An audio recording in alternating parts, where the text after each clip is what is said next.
Утро в саванне начиналось, как обычно, невыносимо жаркое, но мирное. В спальном районе этого старого города, где улицы окаймлены дубами с испанским мхом, по тротуару шла беременная женщина.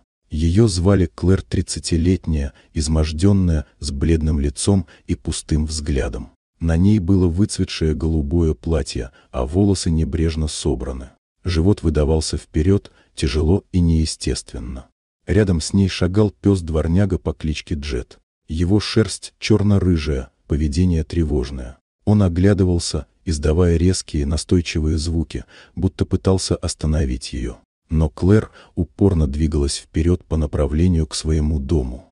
Когда они подошли, Джет начал бесноваться. Он не позволял двери закрыться, лаял, скреб лапами по дереву, будто удерживая женщину от того, что ждало внутри. Клэр не замечала его паники, ее мысли были где-то глубже. В животе что-то будто двигалось иначе. Слишком остро. В доме было тихо, почти глухо. Клэр тяжело поднялась по ступеням и вошла внутрь.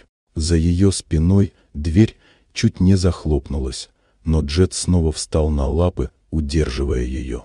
Его лай был уже не тревожным, а отчаянным. Внутри дома свет казался странно тусклым и воздух застоявшимся. Соседка, старая миссис Уиллоу, наблюдала за этим из окна напротив. Ее лицо было испещрено морщинами, а взгляд тревожен. Через дорогу подросток, Майки, снимал происходящее на телефон, но веселое выражение быстро сменилось испугом. Все казалось слишком странным, чтобы быть просто капризом беременной и ее собаки.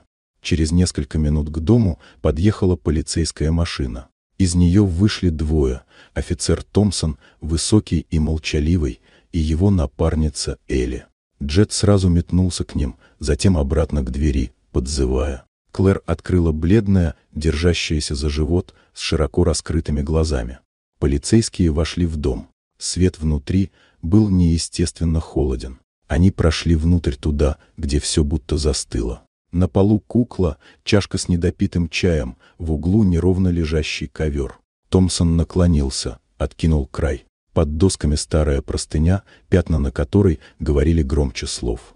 Клэр опустилась на пол, обняв живот, и закрыла глаза. За ее спиной тень. Где-то в глубине дома кто-то все еще был. Джет тихо завыл, не заходя внутрь. Все, что он мог сделать, это ждать.